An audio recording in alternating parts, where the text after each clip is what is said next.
candidate's question, so I want to give the candidates I got one more question for the jump. You told me I can ask questions. At least one more, bro. All right, I have a question. At least one more, bro. My question is for Laura Loomer. Marion, I said no more questions. We're going to go. Laura, I have a question. At what point during pregnancy Excuse me. and under what Excuse me. circumstances should abortion be made illegal? Look over this way. Young man. Man has a... No. I already have the mic in my hand. She gave me the mic. Laura, you want to answer that? Man has... Whoever would like to answer the question, go ahead. Laura, can you answer the question? Thank you. I'm a pro-life candidate. At what point during pregnancy? I'm a pro-life candidate, and I believe in the law of the land, and ultimately I don't make these decisions, okay? We have to abide by the law of the land, and we can have discussions and we can have debates and try to get people in these gotcha questions, but at the end of the day, as a congresswoman, I represent my constituents, and I have a pro-life policy, and I don't make the law of the land necessarily. This is something that,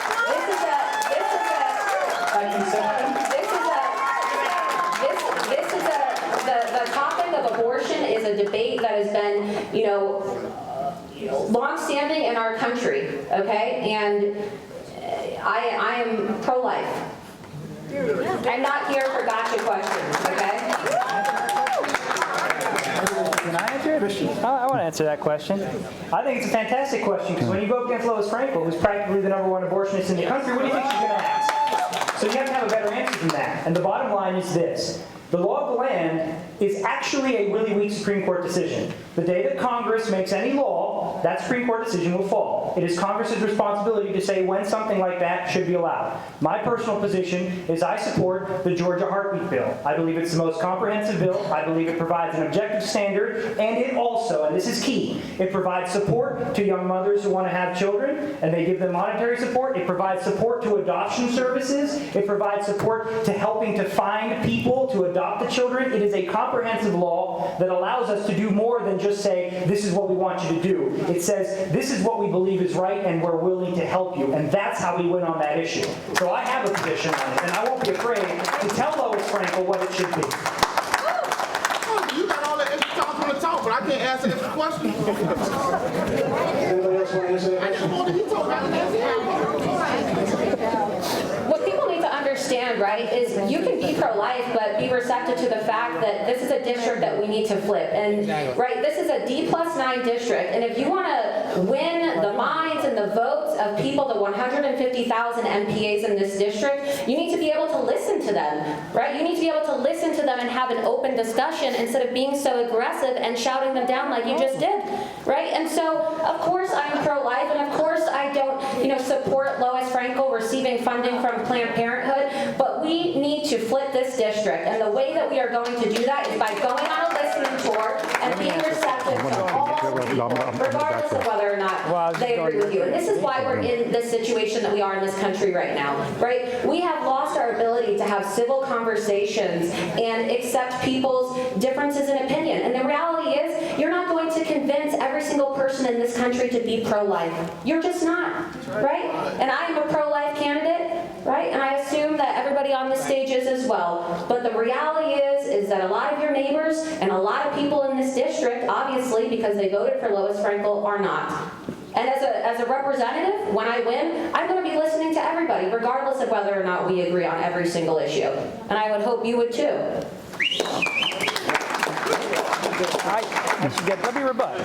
It's coming directly at me. After Christian. I do find it rich to have someone speaking about getting up and screaming in people's faces. Just saying that. But here's the thing. Have you actually gone out and talked to any of the constituents? Because what you'll find is that a large number of people in this district do have views that line up with ours. They do have more family-oriented views. I know that in the Hispanic community, abortion is not looked at very well. And if you go and you talk to people, they'll tell you that they do want to have family values. They do want to be able to have a different option. The point is they don't have choices. They aren't shown that there are other support networks. They're not given the opportunity to make the different decision. And if we don't go out there and talk to them about it, and we don't have the guts to answer hard questions like that, because they will be asked, then we're not going to be effective at winning. You don't have to win everybody in this district. But I'll tell you one thing. The majority of people that I go and talk to, every weekend we're door knocking, they do actually want to see a resolution to the question of abortion that provides some ability but also protects children after a discernible date, like a heartbeat. It is a good standard. It's certainly better than an objective 3 months that the Supreme Court made up. And if we talk to people, it can be an issue that'll bring us together. You just have to actually go out and meet the people. But you're not from here, so I understand the difficulty. All right, as one of our audience members rightly pointed out, Bill Whelan, take the microphone. We're not taking any more questions. Not for this panelist. Take the microphone. How we get to know them and we can't really ask them questions? I Well, mean, this isn't a debate. We made that very clear. If you don't calm down, I'm going to ask you to leave. If you don't calm down, I'm going to ask you to leave. what you asking me to leave for? They say I can come here to Calm ask down. questions. Calm down. You're Everyone. louder than me. What you telling me to be Calm calm? down, everyone. This is not a debate. Victor, Aaron, Michael, do you want to address the abortion issue? No. Okay. If nobody else wants to address the issue besides Victor, we'll go into closing. One of the core platform items for the Republican Party is being pro-life. And it's being pro-life from the moment of conception. It's not at 12 weeks. It's not at 3 months. It's not at 6 months. It begins at conception. And I believe, again, I respect Laura a lot in what she does. But the reality is, she kind of said that basically what we can do is we basically need to tell people what they want to hear to be able to win an election. That really goes against the question that was asked back there about integrity, okay? We can't be out here speaking a message just to win, because you know what? That happened up in District 18 with that last candidate, okay? What I'm here to tell you is that I'm here to represent you. Yes, I'm here to listen, but something that is morally reprehensible, like killing an unborn child, has no excuse, and no candidate, unless they accept life beginning at conception, should not have any Republican Party endorsement or support.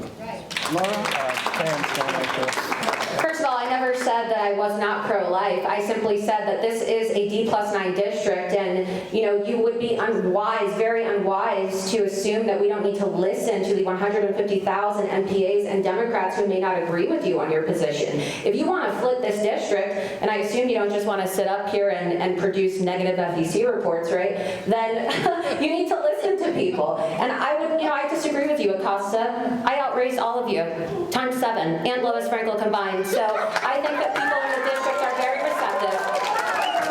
Where'd that money come I'll from? be having my meeting with the NRCC soon, because I just hit the 250,000 mark today.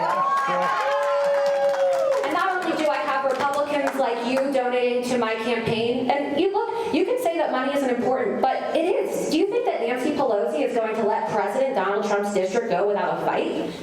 Do you think you will ever come anywhere near to the $6 to $18 million needed to flip this district? Do you? Your own parents didn't even max out on your campaign. What? So the reality is, right, I am dedicated to listening to all of my constituents. It's not just about appealing to the Republican base.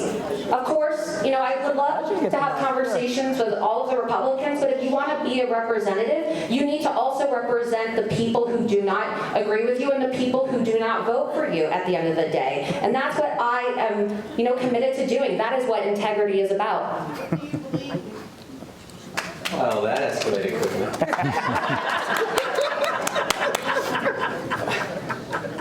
To answer your question, sir, nobody up here is going to say they're pro-abortion, period. You wouldn't be a Republican if you did. As far as, Christian and Laura are both correct. Right now, the law is the law, period. And we aren't above the law. We don't decide what is enforceable and what's not enforceable. So until we have a bipartisan agreement as to change when life begins with the law of the land. Now, personally, I agree that it's a conception. That is when life is, period, end of story. As a police officer, I had to make that decision. Do I take a life to save a life? Do I take a life? Now, that didn't matter if it was an infant or a 92-year-old man. It didn't matter. But that was the law that I had to uphold. Some of the laws I don't agree with. But that's not our decision. That has nothing to do with what we can do for you. We can help try to change it, and we can help try to mold it to be more morally correct. But up until that happens, and that's going to take bipartisan support. That's not going to be something that is just going to change. Okay, Mike, you want to address this? I'll address it. Yeah, I believe in life of conception also, but you know what? She has a great point. We're in a D9 district. The Democrats, what they'll do is they'll pigeonhole you into, my God, he's pro-life. We can't let it happen. All our abortion rights are going to be taken from us. And they get them to go out to vote. We got to be smarter than that. We don't want to get pigeonholed into that because they outnumber us by 20%. Right. So we got to use wisdom. Since 1973, they haven't been able to pass an abortion law in Congress. It's probably not going to change anytime soon. That's the reality of it. It's morally reprehensible. It's disgusting. It's like Bell when they kill the babies. But to use wisdom, you don't want to make it an issue so they get every freaking Democrat out there to vote against you. Because that's a battle we can't win.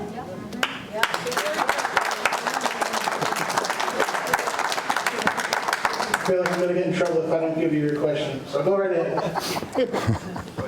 I'm sorry, bro. I don't mean to seem crazy.